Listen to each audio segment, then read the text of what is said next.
This is the best way to play Widowmaker in Overwatch 2. You obviously should be playing long ranges, that's a given, and your mechanics are important, that's an even more obvious given. But the difficulty in Widowmaker comes with timing, and especially in sniper duels, the angles you take. Don't peek angles too early, especially if they're aggressive, and try and stack as many advantages in your favour when taking a duel. Actually use your SMG up close, Venom Mine flanks, and don't waste your Infrasights. Widow's rifle, Chips' demon, makes Widowmaker fire scoped distance shots, dealing either 120 or 300 damage with a fully charged shot to the body or to the heads. Widow can also switch to an SMG, dealing up to 130 DPS, dealing 13 damage per bullet. For reference, that's 10 more DPS than Zenyatta shooting his orbs normally. I'll begin with your SMG because it's actually quite a simple yet overlooked aspect of your kit. Simply put, your SMG is going to be the thing that you'll be using up close. I know people like to try and get all MLG and getting that headshot up close, but it's simply too risky. Unless you know that you're gonna die, so you might as well try and get a trade, SMGing does more DPS and preserves your mobility. So that's why in like close quarters, it's not that GM and pro Widowmakers can't hit those shots, it's that the risk of them getting shot and bursted through heals, through supports and whatnot is too big of a risk to take. So in close quarters, store your ego and just SMG them to death and then teabag them. A fundamental concept to Widow's rifle is to maintain longer sightlines. A visual example of this would be on Junkertown first point defense, where you keep at a range where flankers have a tough time reaching you, or where hit scan damage starts to enter in heavy fall-off ranges. I will talk about this example again in the positional section of the guide with regards to vision and lines of sight. Building off this further, you almost always want to be constantly repositioning yourself and almost never peeking the same angle twice in sniper duels. The enemy sniper is gonna know where you are and you'll have lost your advantage. What I would actually do is instead of playing here, because she can easily shoot you from, here or here or here or here, right? This is no good. What I want you to do is I want you to actually move this way, and you could actually take an angle going this direction. Some positioning over here. The problem with staying here is she can shoot you from a million different spots. Some key exceptions to mention that would allow you to re-peek the same angle could be a simple Infrasight, or a friendly teammate occupies and distracts their sniper. Next, linked onto that Spyro clip,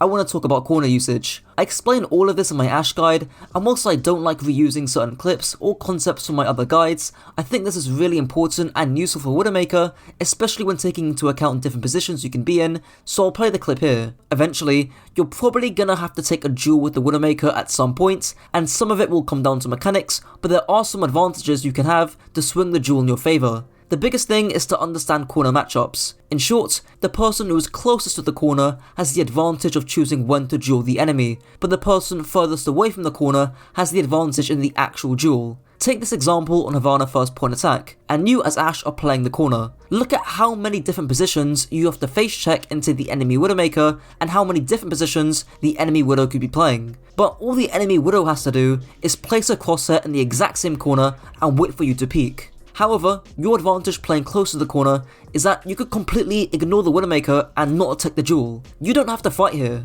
Instead, you could flank left or use your team and then flank to the right. The same concept also applies to FPS shooters like Rainbow Six Siege. It's why, as a defender, you don't hold angles right next to windows or doorways, but rather, you play from afar and play the myriad of different angles you could take on that window or doorway. It means that, as an attacker, you have to face all kinds of different angles that the defenders could be playing, whereas the defender just has to place his crosshair in one spot. This isn't to say that playing around corners aren't important, in fact they very much are, but in one-shot sniper duels, playing right next to a corner and not repositioning, as I'll just get onto, can lead to easy crosshair placement for the enemy sniper. Now, going even further, I've already talked about a few advantages you can have on Widow, being to reposition yourself and to acknowledge the different advantages you have with regards to corners. Here's IOStox detailing a bunch more advantages that you should keep in mind. You always want to have an advantage when you go for 1v1. For example, you get the jump on someone, right? You get the first shot without them noticing you. The advantage could be positional.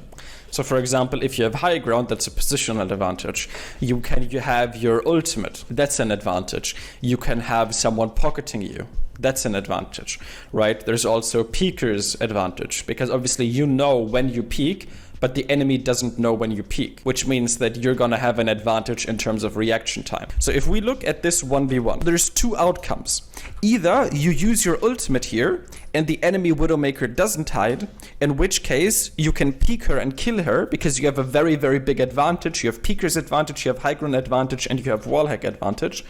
Or she doesn't peek you, which means that for the entire duration of your ultimate, the enemy Widowmaker and the enemy Ashe are going to be completely useless. Now onto the timing of your peaks and your pressure on Widowmaker. Generally speaking, the more aggressive or greedy your angle, the later you have to time it. Make sure to not time your pressure when you're scoping in too early, otherwise you might get picked off early, since the entire enemy team have time to focus on you. Lastly, in terms of improving your aim and mechanics, I've already recommended this a few times, but use IOStox's aim trainer, JPYHG, which progressively overloads how difficult the aiming is. Widow's first ability, Batman's Grappling Hook, makes Widow launch a grappling hook with a maximum range of 20 meters away, with a cooldown of 12 seconds. A small thing to mention at the start, especially if you're new to playing Widowmaker, make sure that your grapple sensitivity is low to prevent you from accidentally grappling things that are miles away off your crosshair. Now there's three main uses of Widow's grapple, the first of which is to use it defensively to escape danger. There's really not much to this, just grapple as far as you can when you're getting dove to create as much distance as possible from whoever's diving you. The second use of Widow's grapple is to obviously take high grounds and angles where possible. For instance, on a Varna first point attack, as soon as your team turn the corner, you can grapple up to high ground and you have a nice angle over the enemy team. I might also refer to this in the positional section. The third and last use of grapple is for the grapple hook shots. I talked about certain advantages in taking sniper duels in the last section, and this is actually quite a big one for Widow. Especially on maps like Circuit Royale that don't have many different angles you can take, grappling up and dynamically changing your position mid-air makes you harder to hit, whilst your crosshair remains relatively still. This is what this Widow sees. Come on, peek me again, I dare you. Wait, what the heck? Like right there. And you see that time of where she has to react and move her crosshair up to here. That's the advantage that I get. Meanwhile, what I'm doing, as I'm grappling, I already have my crosshair lined up where she is.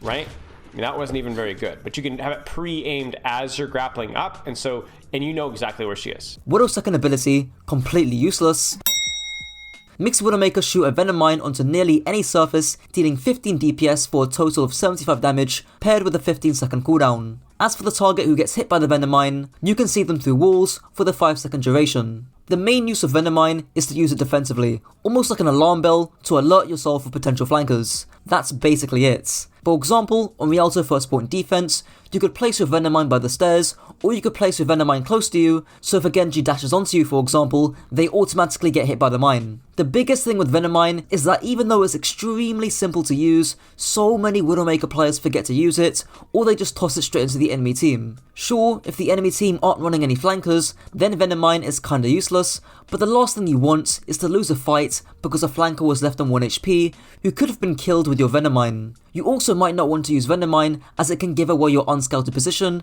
as Bolo explains here. Why would you not pop your Venom Mine here? I've always been a proponent of Venom Mine. Use it, don't waste it. It's an ability, it gives you information, it's scouting, there's no reason not to. But there are very specific circumstances when you do not want to, and I think this is one of those very specific circumstances. They know you're close, right? It's the audio cue. When you Venom Mine close to the enemy team, this Genji is going to hear this Venom Mine, and all that does is gives him opportunity to react. Now what you should do is you should peek this here, take a shot or two, and then Venom Mine. The last, and admittedly niche use of Venom Mine, is to utilise its hitbox to cover your head in Widow duels. Back in Overwatch 1, there was an infamous use case on Hanamura first point defense, but for Overwatch 2 maps, I can't really tell you of any other specific examples. Maybe the comments can give some examples down below. Widow's ultimates, wall hacks, makes Widowmaker gain wall hacks for 15 seconds. The predominant use of Infrasight is to gain additional scouting information to allow yourself to force more aggressive duels. In short, by seeing the enemy team's position, you can take certain flanks that are often more aggressive, knowing that you're gonna be safe. In order to pull this off successfully,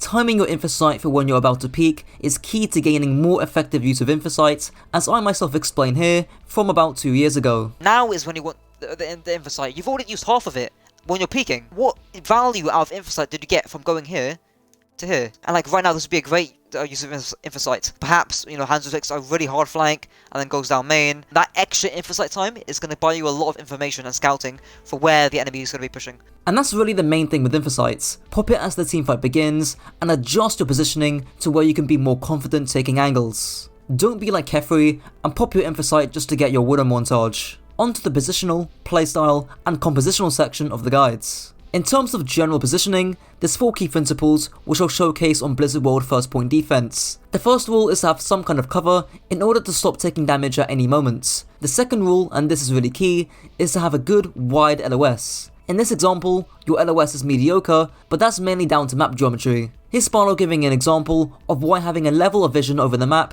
is good for controlling and zoning space. But you see the problem with this position, right? What is your vision like? This is why I respect, with all due respect, Kefri angles don't work very often. Because you could find this crazy little sight line, but if nobody walks through it, then what does it matter? You want to cover as much space as you possibly can, especially if you're not playing versus a Widow duel. So this position covers much more, right? Almost double the amount of space. This is actually why maps like Junkertown and Havana are so powerful for Widowmaker. You can literally see the majority of the map due to the lack of flanks, cover, and long sightlines. Blizzard World's second point is also a good example of this. Anyways, when you're not on those maps, which are clear-cut cases, do try and keep this in mind, and back to the 4 rules. The third rule is distance from angles. This is where you have plenty of distance from a flank in order to react in case a tracer or a flanker sneaks up on you. And the last rule is rotations. This is where that Infrasight information can come in handy, since you can take these more aggressive rotations knowing a flank may be clear. Now onto your playstyle against different comps. There's 2 key factors that dictate your positioning, which is the range and mobility of the enemy composition. Against comps with high range but low mobility, so your typical poke brawl hybrids or straight up poke comp, because there's low mobility, the key thing is knowing that you can go for more aggressive and greedy flanks because nobody's going to be marking you. On Rialto first point attack for example, you could legitimately flank all the way around the coast side and take the back high ground if you're not playing against any mobile heroes, or in other words, any flankers. Again, you've got cover, a nice wide LOS and distance as talked about prior. Now the less risky play is to just play on the other piece of high ground, and that can still provide plenty of kill potential, but if you're struggling, then going for the more aggressive play can be an option. Now what about playing against comps with low to moderate range but high mobility? In other words, playing against some variation of dive or playing against flankers. Well, the key thing is to stay within range and LOS of your supports, taking soft off-angle pressure to anyone who peeks, including their tank. Once you get dove, grapple away, and you should hopefully receive some form of peel. And that's it for the guides. If you enjoyed, don't forget to like, comment and subscribe, and if this video helps to raise your IQ, be sure to share it with your friends to also raise theirs. Until next time.